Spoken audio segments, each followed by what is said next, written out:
ये सच बात है, ये सच्ची कहावत है कि जिंदगी में जो कुछ होता है अच्छे के लिए होता है। आइए इस बात को कहानी के माध्यम से समझते हैं। एक सुनसान रास्ते पर महात्मा से मिलने आया नवयुवक। वह बहुत दुखी लग रहा था और रो रहा था। महात्मा उस नवयुवक को समझाते हैं कि तुम जीवन में चिंता ना लो, जो कुछ भी हुआ वो सब अच्छे के लिए हुआ। नवयुवक गुस्से में कहता है, आप कैसी बातें कर रहे हैं? मेरा सब कुछ लुट गया, लुटेरों ने मेरी हर एक चीज लूट ली और अब मेरे पास घर जाने के लिए भी पैसे नहीं बचे। ये मेरे साथ अच्छा कैसे हुआ? ये मेरे साथ बहुत बुरा हुआ और ये बुरा ही है। और भला इसे आप कैसे कह सकते हैं कि मेरे साथ अच्छा हुआ? दरअसल वो नवयुवक भ्रमण के लिए निकला था। वह घूम रहा था। लुटेरों ने उसका सामान छीन लिया और उसे निहत्था छोड़ दिया। महात्मा कहते हैं, मैं तुम्हें इस बात को कहानी की मदद से समझाता हूँ। आओ इस कहानी को ध्यान से सुनो, क्योंकि ये कहानी आपकी जिंदगी बदल देने वाली है। नमस्कार दोस्तों, YouTube मोटिवेशन 3.0 में आपका दिल से स्वागत है। महात्मा ने उस नवयुवक से कहा, एक समय की बात है, कुछ लोग एक पानी के जहाज पर कुछ दिनों की सैर पर गए थे। कई दिनों तक समुद्र में घूमते हुए खाने पीने नाच गाने के साथ मनोरंजन भी कर रहे थे, आनंद से समय बिता रहे थे।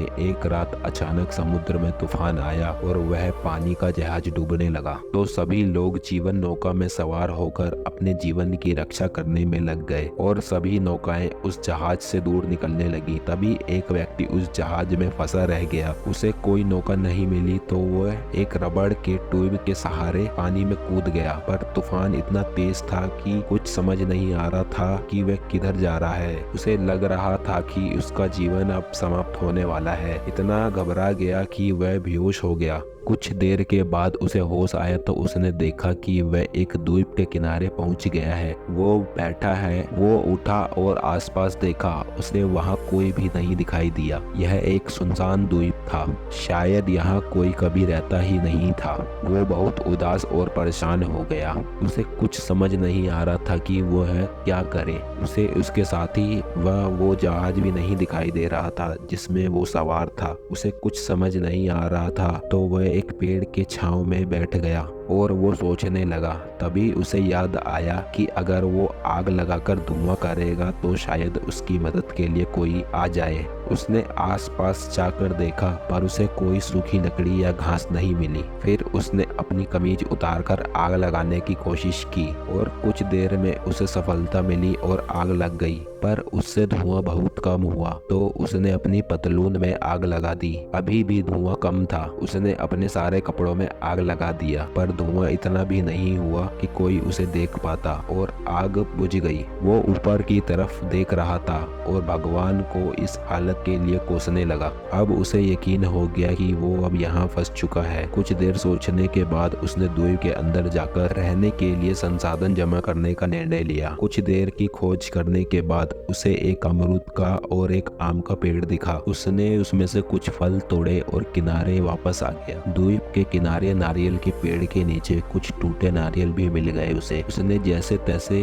उन फलों से अपनी भूख मिटाई। अब शाम हो चली थी, परंतु उसे अंधेरे में डर के कारण नींद नहीं आ रही थी और वो पूरी रात जागता रहा। सुबह होते ही उसने अपने लिए सुरक्षित और वापस जंगल की ओर उसने बहुत सारी वहां से लकड़ी उठाकर लाया। उसमें से कुछ हरी और कुछ सूखी हुई थी। फिर उसे अपने लिए खाने की व्यवस्था भी की और वो मान चुका था कि उसे अब यहीं रहना है। शाम होते ही उसने सूखी लकड़ियों की सहायता से आग लगाई, जिससे कुछ प्रकाश हुआ। साथ ही उसे ठंड से बचने के लिए गर्मी भी मिली। एक और रात निकलने के बाद उसने सोचा कि क्यों ना वो अपनी रहने के लिए झोपड़ी बना ले। फिर वो जंगल गया और लकड़ियां इकट्ठा करने लगा। कुछ लकड़ी जलाने के लिए और कुछ लकड़ी झोपड़ी बनाने के लिए लाने लगा। कई दिनों की मेहनत के बाद उसने अपना सर ढकने के लिए छत की व्यवस्था कर ली थी। साथ ही साथ वहाँ गर्मी भी बढ़ने लगी। धीरे धीरे उसने अपने रहने के लिए एक साधारण बड़ी व अच्छी झोपड़ी बना ली और उसने रहने लगा। रोज की तरह वह एक जंगल गया और खाने के के लिए फलों को इकट्ठा कर रहा था। अचानक तेज हवा चलने लगी। उसे लगा आंधी व तूफान आने वाला है। वो वहाँ से वापस अपनी झोपड़ी की तरफ चल दिया। हवा इतनी तेज थी कि पेड़ आपस में टकरा रहे थे। बड़ी मुश्किल से वो जंगल से बाहर निकल पाया। तभी उसने देखा कि उसके झोपड़ी के पास दो पेड़ों के आपसी टकराव की वजह से उसके नीचे की सूखे की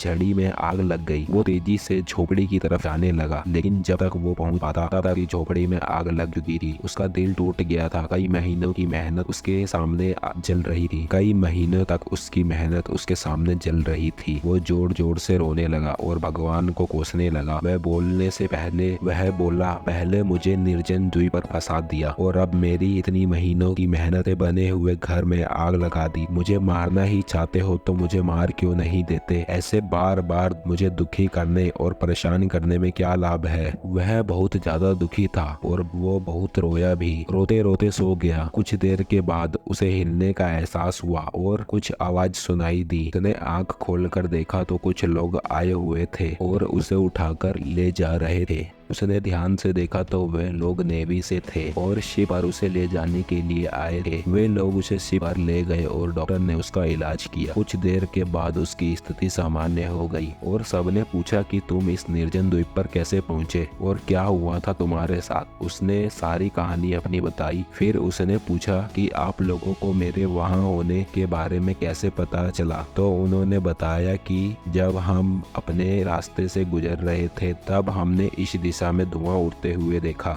हमें पता है कि यहाँ कोई नहीं रहता है, पर उस धुएं की वजह से हमने यहाँ आकर जांच करने का निर्णय लिया। हमने आकर यहाँ देखा तुम बेहोश पड़े हो और हम तुम्हें यहाँ ले आए। फिर उसने बोला, कुछ दिनों पहले यहाँ जो जहाज डूबा था वो सभी लोग तो घर पर पहुँच गए होंगे, आराम से परिवार के साथ रह रहे होंगे। मेरी ही किस्मत खराब थी जो मैं महीनों से यहाँ सड़ रहा था। तभी उस नेवी के अफसर ने बोला, शायद तुम्हें पता नहीं पर उस जहाज में सवार वहाँ कोई भी व्यक्ति नहीं मिला है। तुम पहले व्यक्ति हो जो हमें अभी मिला है। ये सुनकर होश उड़ गए और वो अब फिर से रोने लगा। पर अब ये खुशी का कारण था और भगवान को हाथ जोड़कर धन्यवाद करने लगा, क्योंकि अब उसे समझ आया कि अब तक जो भी हो रहा था वह सब उसके भले के लिए ही था। क्योंकि अब उसे समझ आया कि जो भी हो रहा था वो सब उसके भले के लिए हो रहा था। इसीलिए कहा जाता है जो होता है अच्छे के लिए होता है। बस उसे समझने और भगवान का धन्यवाद करने की जरूरत होती है। कई बार वर्तमान में हो रही घटनाओं या दुर्घटनाओं को हम अपना दुर्भाग्य मानकर भगवान या किसी अपने को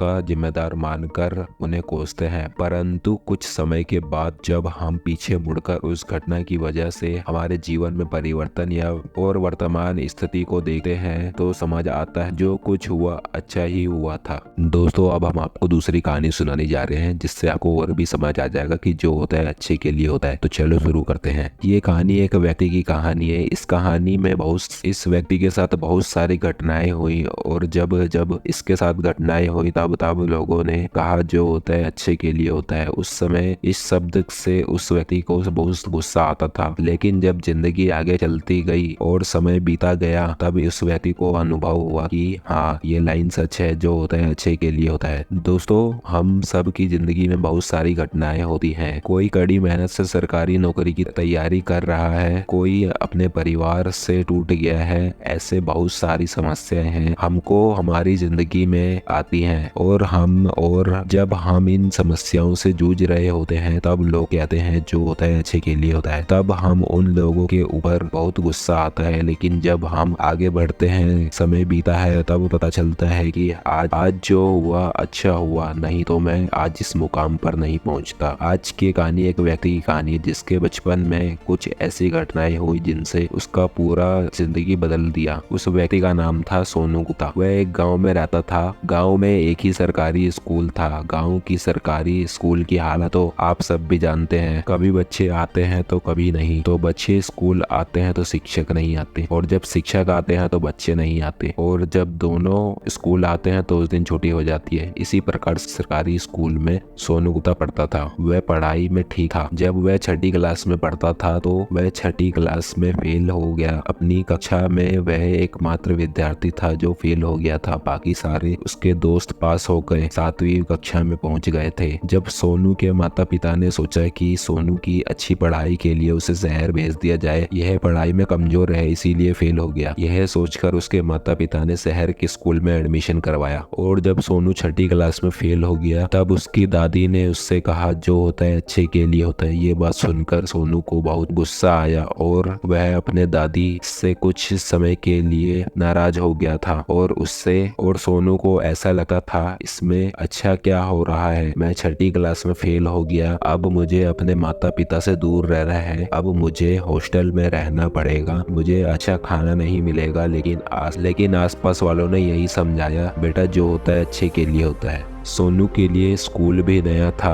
और अब शहर भी नया था। सोनू ने छठी क्लास में दोबारा एडमिशन लिया और इस कक्षा में किसी को नहीं पता था कि सोनू छठी कक्षा में फेल हो गया है और वह दोबारा इस कक्षा में पढ़ाई कर रहा है। इसलिए सोनू को सारे विषय के बारे में पता था और बाकी छात्रों को ऐसा लगता था कि सोनू बहुत होशियार है। सोनू के कक्षा में एक नए शिक्षक आते हैं और शिक्षक पूरे स्कूल में नए थे। जब वह शिक्षक क्लास में आता है तो सभी बच्चों से एक सवाल पूछता है कि खोज और आविष्कार में क्या अंतर है। तब सोनू को लगता था कि वह अपनी क्लास में होशियार है, इसलिए उसने सबसे पहले हाथ उठाकर कहा इसको खोज कहते हैं और इसको आविष्कार कहते हैं। सोनू ने कुछ उदाहरण देकर शिक्षक को समझाने की कोशिश की। शिक्षक उसकी बात से समझ गए और उसको बैठा दिया और वही प्रश्न दूसरे बच्चों से पूछा। दूसरे बच्चे फिर जवाब देना शुरू किए, लेकिन सोनू को ऐसा लगता था कि शिक्षक ने उसकी बात नहीं समझी और सोनू ने दोबारा हाथ उठाया और फिर जवाब दिया। शिक्षक सोनू की बात समझ गया और उसने फिर से सोनू को बिठा दिया और शिक्षक ने यही बात फिर दूसरे बच्चों से पूछी और फिर दूसरे बच्चों ने जवाब दिया, लेकिन सोनू को संतुष्टि नहीं मिल रही थी। इसलिए सोनू ने तीसरी बार हाथ उठाया और शिक्षक को समझाने की कोशिश कर रहा था। तब शिक्षक ने सोनू को जवाब दिया पिता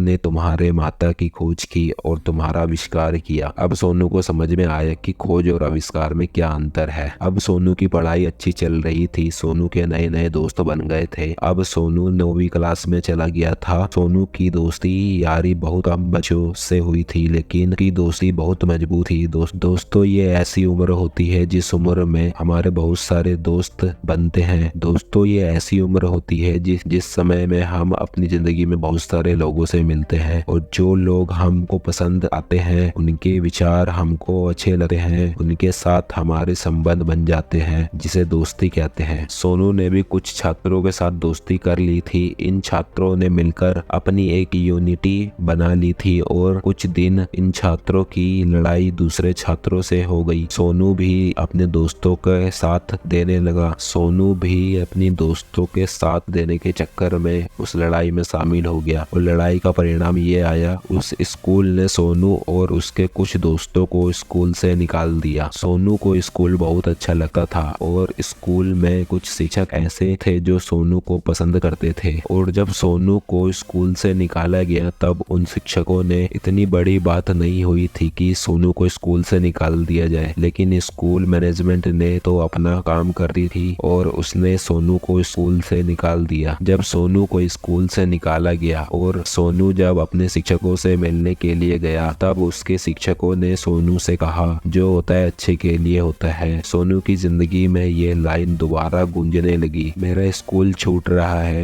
मुझे स्कूल से निकाल दिया गया और अब भी लोग कह रहे हैं जो होता है अच्छे के लिए होता है। अब सोनू के माता पिता ने सोनू का एडमिशन दूसरे शहर में करवा दिया। उस नए स्कूल में सोनू फिर से पढ़ाई करना शुरू किया। अब सोनू की पढ़ाई अच्छी चल रही थी और वह अब 11वीं कक्षा में पहुंच गया। अब सोनू अपनी जिंदगी के नए पड़ाव में था। इस उम्र में सभी के साथ ये बात होती है, कोई हमें पसंद आने लगता है और हम उसके साथ अपनी जिंदगी जीने की सोचते हैं। इस उम्र में हम सब कुछ कर सकते हैं। ऐसा लगता था कि हम जो भी अपने सपने देखते हैं उसे पूरा कर सकते हैं। हमारे अंदर ऐसी कोई बात नहीं होती जिसे देखकर हमें लगे कि ये काम हम नहीं कर सकते। सोनू को 11वीं कक्षा में एक लड़की से प्रेम हो गया। खास बात ये थी कि उस लड़की को भी सोनू से प्रेम हो गया। शुक्र है सोनू का प्रेम एकतरफा नहीं था। सोनू और उस लड़की ने 12वीं कक्षा पास कर लिया और अपने कॉलेज की पढ़ाई के लिए अलग अलग कॉलेज में एडमिशन लिया। सोनू और वह लड़की एक ही शहर में रहते थे लेकिन अलग अलग कॉलेज में पढ़ते थे। यह ऐसा समय था जिस समय व्हाट्सएप और फोन सभी के पास नहीं होता था। एक दूसरे से फोन पर बात करने के लिए एसटीडी जाना पड़ता था। सोनू और उस लड़की का प्रेम संबंध कॉलेज के 3 सालों तक चला और दोनों एक दूसरे को बहुत पसंद करते थे। इसलिए उन दोनों ने अपनी बात अपने माता पिता को बताया और उनके माता पिता भी राजी हो गए और दोनों की खुशी खुशी शादी हो गई और दोनों अपनी जिंदगी में बहुत खुशी खुशी जीने लगे। सोनू ने अपने पिता के व्यापार में ध्यान दिया और उसे आगे बढ़ाया। कुछ सालों के बाद सोनू का बच्चा भी हो गया और वह बच्चा 3 साल का हो गया। तभी सोनू की जिंदगी में एक बहुत बड़ी घटना हो गई। सोनू की पत्नी को उसके दोस्त के साथ प्यार हो गया और वह तलाक मांगा और सोनू को ये बात समझ नहीं आई। हम दोनों एक दूसरे से स्कूल के समय से प्यार करते हैं, उसके बाद हम दोनों ने शादी की, आज हमारा एक बच्चा है, हम दोनों एक दूसरे के साथ 8 सालों से जी रहे हैं, हम दोनों जो चाहते हैं सब कुछ वैसा ही हो रहा है, फिर तुम ऐसा क्यों कर रही हो। लेकिन उसकी पत्नी ने ये बात नहीं समझा और उसने सोनू को तलाक दे दिया और अपने बच्चे के साथ अपने पति के दोस्त के साथ रहने लगी। अपने दिमाग पर नियंत्रण नहीं रख पा रहा था और एक तरह से देखा जाए तो वह मानसिक रोगी बन गया था और उसने वही काम किया जो एक युवक करता है, आत्महत्या करने की कोशिश। इस चक्कर में वह 1 महीने तक अस्पताल में भर्ती रहा। कैसे भी करके डॉक्टर ने उसे समझाया और सोनू की जिंदगी में एक बार फिर वही बात कही गई, जो होता है अच्छे के लिए होता है। आज की स्थिति में सोनू को इस लाइन से बहुत गुस्सा होने लगा। बीवी ने तलाक ले लिया था, बीवी और बच्चे से दूर रहते सोनू को 6 साल हो गए थे और दुनिया के लोग बोलते रहे सोनू को जो होता है अच्छे के लिए होता है। अब सोनू की जिंदगी में कोई लक्ष्य नहीं था। सोनू ने अपने माता पिता के व्यापार को बहुत अच्छा बढ़ाया था, लेकिन जब उसकी पत्नी और उसके बेटे उसको छोड़कर चले गए तब सोनू के पास कोई लक्ष्य नहीं था। सोनू ने सोचा कि अब मेरे पास कुछ नहीं है तो मुझे पैसे कमाने की क्या जरूरत है, मैं किसके लिए पैसे कमाऊं। और सोनू ने अपने परिवार और अपने व्यापार को छोड़कर एक दूसरे शहर में नई जिंदगी की शुरुआत की। जब सोनू अपने शहर को छोड़कर दूसरे शहर जा रहा था तब घर वाले सोनू को कहते हैं सब कुछ ठीक हो जाएगा और जो होता है अच्छे के लिए होता है। अब एक नए शहर में सोनू अपनी जिंदगी की शुरुआत करता है और उसकी जिंदगी में एक लड़की आती है और वह लड़की सोनू को बहुत पसंद करती है और वह लड़की सोनू के साथ शादी करना चाहती है। लेकिन सोनू को ये सारी बातें पहले से पता थी कि पहले प्यार होता है, फिर शादी होती है, फिर तलाक होता है, इसलिए उस लड़की को सोनू ने मना कर दिया। लेकिन कुछ दिनों बाद सोनू के घर वालों और लड़की के घर वालों ने बात किया और सोनू को दोबारा शादी करने के लिए कहा और एक नई जिंदगी की शुरुआत करने के लिए कहा। तब सोनू ने उस लड़की से शादी किया और फिर सोनू की जिंदगी में खुशियां आना शुरू हो गई। अब सोनू की जिंदगी में एक लक्ष्य मिल गया था और सोनू ने धीरे धीरे अपने अंदर सकारात्मक विचारों का विकास किया और घर पर बैठे बैठे एक लेखक का काम शुरू किया। सोनू ने बहुत सारी कविताएं लिखी, सोनू ने अपनी बहुत सारी कहानियां लिखी। सोनू ने लिखे हुए कहानी और कविताओं को लोगों को पसंद आने लगी और सोनू की लिखी हुई एक पुस्तक जो बहुत ज्यादा लोगों को पसंद आया था वह एक फिल्म डायरेक्टर को पसंद आया और उस फिल्म डायरेक्टर ने सोनू से की अनुमति लेकर के पुस्तक के आधार पर 3 फिल्में बनाई और उन 3 फिल्मों को लोगों ने बहुत ज्यादा पसंद किया और सोनू के पास इज्जत, शोहरत, दौलत और सुखी परिवार सब कुछ था। सोनू अपनी जिंदगी में बहुत खुश था, पर सोनू को पता चला कि जिंदगी में जो होता है अच्छे के लिए होता है। दोस्तों, इस कहानी से हमें सीख मिलती है कि हमारी जिंदगी में जो भी होता है अच्छे के लिए होता है। सोनू को उसके स्कूल के साथ 6ठी क्लास में फेल हो गया और उसने एक शहर दूसरे शहर छोड़कर जाना पड़ा और लोगों ने कहा जो होता है अच्छे के लिए होता है। दूसरे स्कूल के शहर वालों ने सोनू को स्कूल से निकाल दिया और सोनू ने कुछ शिक्षकों से सोनू से कहा जो होता है अच्छे के लिए होता है। सोनू शहर में पढ़ने के लिए गया और वहाँ एक लड़की से उसे प्रेम हो जाता है और शादी भी हो जाती है। कुछ सालों बाद तलाक भी हो जाता है और फिर दुनिया के लोग सोनू को कहते हैं जो होता है अच्छे के लिए होता है। बहुत सालों से ये घिसी पिटी लाइन क्यों चल रही थी? कभी आपने सोचा? ये लाइन इसलिए चल रही थी क्योंकि यह सत्य है। हम सबकी जिंदगी में ऐसी घटनाएं होती हैं जो हम नहीं चाहते हैं, लेकिन वह हमारे हाथों में नहीं होता और हम उस घटना के बाद अपनी जिंदगी में आगे बढ़ते हैं उस समय कुछ साल बीतने के बाद हमें अपने आप में अनुभव होता है कि जो हुआ उससे मेरी पूरी जिंदगी परिवर्तित हो गई और जो हुआ था वह अच्छे के लिए हुआ था। इसीलिए दोस्तों, आपकी जिंदगी में जो भी घटनाएं होती है उन घटनाओं से दुखी मत होना, सकारात्मक विचार रखना, भगवान पर भरोसा रखना और एक नए लक्ष्य के साथ एक नई जिंदगी की शुरुआत करना और अपने आप से कहना जो होता है अच्छे के लिए होता है। अब हम आपको इस वीडियो को पार्ट 3 सुनाने जा रहे हैं, जिससे आपको और भी अच्छे से समझ आ जाएगा कि जो होता है अच्छे के लिए होता है। तो चलो शुरू करते हैं। ऊपर वाले के फैसले पे कभी नाराज नहीं होना चाहिए, क्योंकि ऊपर वाला वह नहीं करता जो आपको अच्छा लगता है, ऊपर वाला वो करता है जो आपके लिए अच्छा होता है। हर समय हर पल अपने लिए सपने देखते हैं और सोचते हैं कि ये सपना सच हो जाए तो हमें बहुत खुशी होगी। कभी नौकरी का, कभी विवाह का, कभी स्वास्थ्य का, कभी परिवार के रिश्ते का, कभी मकान का। बहुत सारी बातें हमारे दिमाग में चलती हैं, बहुत सारी बातें हमारे मन में चलती हैं और हमेशा हम ये सोचते हैं कि ये काम हो जाता तो हमें बहुत खुशी होती। हम सारी चीज अपनी इच्छा से सोचते हैं कि हमारी इच्छा पूरी हो जाए और हमारा काम हो जाए तो हम बहुत खुश हो जाएंगे। लेकिन जब भी हम कोई काम सोचते हैं या करने की कोशिश करते हैं तो, या कोई सपना सोचते हैं या कुछ भी चीज अपनी मर्जी से सोचते हैं मेरा ये काम हो जाए, और बेकाम कभी कभी हो जाता है और कभी कभी नहीं होता है। जब वह काम नहीं होता है तो हम दुखी होते हैं और पछतावा होता है और हम भगवान को पूजने लगते हैं, और वह काम जब हो जाता है तो हम बहुत खुश हो जाते हैं। हम जो चीज सोचते हैं, जो मांगते हैं, जो इच्छा करते हैं, हो सकता है वह हमारी इच्छा हमारे लिए सही ना हो सकता है वह नौकरी, मकान, विवाह, वह रिश्ते हमारे लिए अच्छे ना हो, इसलिए वह इच्छा हमारी पूरी नहीं होती। क्योंकि ईश्वर को पता है कि कौन सी चीज हमारे लिए अच्छी है और कौन सी चीज हमारे लिए अच्छी नहीं है, और वह वही करता है जो हमारे लिए अच्छा होता है। ईश्वर जो भी देता है हमें वह सोच समझ कर ही देता है। आज की कहानी में इस बात को समझाया गया है कि भगवान वो नहीं करता जो हमें अच्छा लगता है, भगवान वो करता है जो हमारे लिए अच्छा होता है। इस कहानी में एक युवक था जिसका नाम सचिन था। वह एक सरदार आदमी था। वह एक प्राइवेट कंपनी में काम करता था।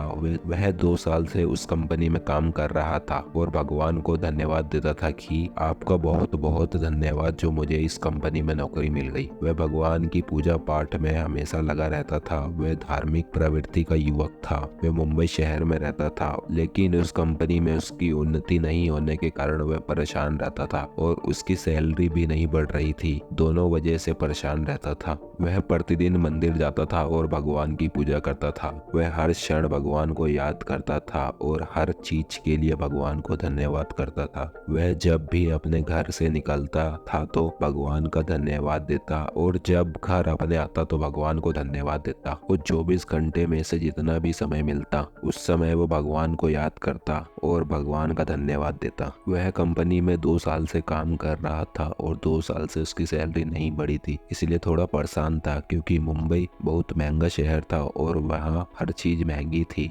इसलिए वह दूसरी नौकरी की तलाश कर रहा था और अपनी जान पहचान के लोगों से पूछताछ कर रहा था। कुछ दिन के बाद उसका एक परिचय एक व्यक्ति से हुआ जो दूसरी कंपनी में काम करता था और अपने आप को उस कंपनी में बहुत ऊंचे पद में बताता था, और वह कहता था कि मैं तुम्हें अपनी कंपनी में नौकरी दिला दूंगा, तुम चिंता मत करो, मैं तुम्हारा सारा काम करवा दूंगा, मेरे रहते तुम्हें कोई दिक्कत नहीं होगी, और उस कंपनी में एक बार नौकरी दिला देने के बाद तुम्हें अच्छा वेतन और अच्छा पद भी दिला दूंगा। बस तुम मेरा फोन नंबर रखो और कुछ दिनों में मैं तुमको फोन करूंगा, उस दिन मैं तुम्हारा साक्षात्कार लूंगा। और यह बात वह सचिन से कहता है। वह व्यक्ति अपना फोन नंबर सचिन को देता है और कहता है कि मैं आपको इस दिन कॉल करूंगा और तुम्हारा साक्षात्कार लूंगा। अगर तुम्हारा साक्षात्कार तो आपको नौकरी मिल जाएगी। और यह बात दोनों के बीच होती है। यह सुनकर सचिन बहुत खुश होता है और वो मन ही मन सोचता है कि आज मेरा परिचय बहुत ही अच्छे व्यक्ति से हो गया। अब मुझे नौकरी की चिंता नहीं, अब मेरी अच्छी कंपनी में नौकरी लग जाएगी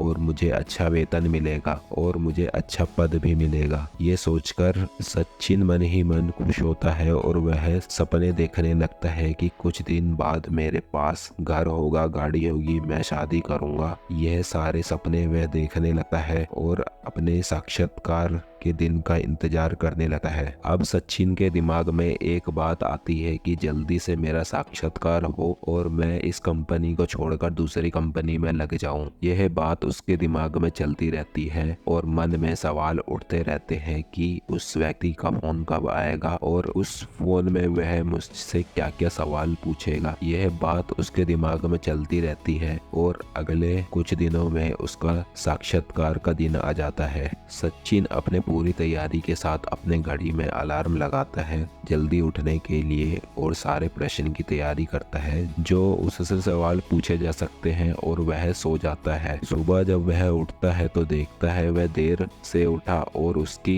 घड़ी का अलार्म भी नहीं बजा तो उसको बहुत गुस्सा आता है और वह जल्दी से तैयार होता है और वह भगवान की पूजा करके भगवान को धन्यवाद करके जल्दी से बाइक चालू करके अपने ऑफिस जाने को सोचता है। जब वह बाइक चालू करता है तो उसकी बाइक भी चालू नहीं होती। फिर भागकर वह ऑटो पकड़ता है और ऑटो से अपने ऑफिस की ओर जाता है और वह ऑफिस में दिन भर उस व्यक्ति के फोन का इंतजार करता है और कुछ देर के बाद लंच हो जाता है। तब वह लंच करने के लिए ऑफिस के कैंटीन में जाता है। सचिन जल्दबाजी में अपने घर से निकला था इसलिए वह अपना टिफिन लाना भूल गया था, इसलिए वह लंच करने के लिए कैंटीन जाता है। जब वह कैंटीन जाता है तो देखता है कि कैंटीन आज बंद है। फिर सोचता है कि आज ही सब कुछ क्यों हो रहा है, घड़ी का अलार्म नहीं बजा, मेरी बाइक खराब हो गई और यह कैंटीन भी बंद है। तब वह अपने लिए पिज्जा ऑर्डर करता है जो पिज्जा भी उसको मिलता है वह भी खराब हो जाता है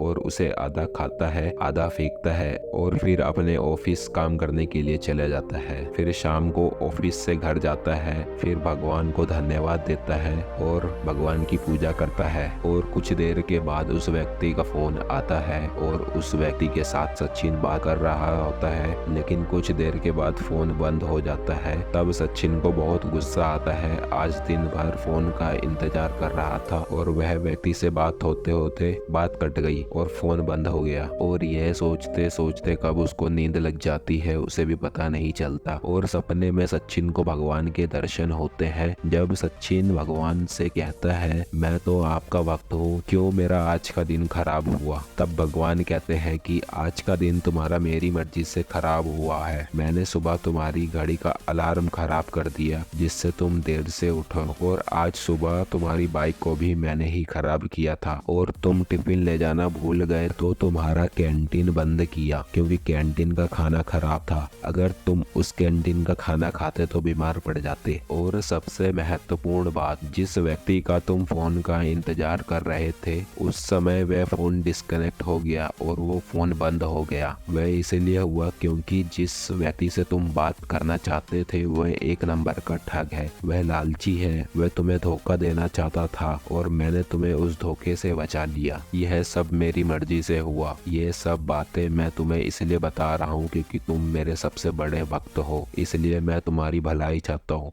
मैं तुम्हें हमेशा खुश देखना चाहता हूँ, मैं तुम्हें हमेशा प्रसन्न देखना चाहता हूँ और हमेशा मैं तुम्हारे हित के लिए सोचता हूँ और करता हूँ। और अगली सुबह सचिन को बहुत अच्छा लगता है और बहुत खुश होता है कि भगवान ने मुझे बचा लिया। दोस्तों, हमें इस कहानी से ये सीख मिलती है कि हमें कभी ईश्वर के फैसले पर नाराज नहीं होना चाहिए क्योंकि ईश्वर वह नहीं करता जो हमें अच्छा लगता है, ईश्वर वह करता है जो हमारे लिए अच्छा होता है। दोस्तों, आपको ये कहानी अच्छी लगी हो तो लाइक, कमेंट, शेयर और सब्सक्राइब करें और बेल आइकन जरूर से ऑन कर दें ताकि अगली वीडियो की नोटिफिकेशन आपके पास पहुंच जाए। मिलते हैं किसी और वीडियो में, तब तक के लिए धन्यवाद।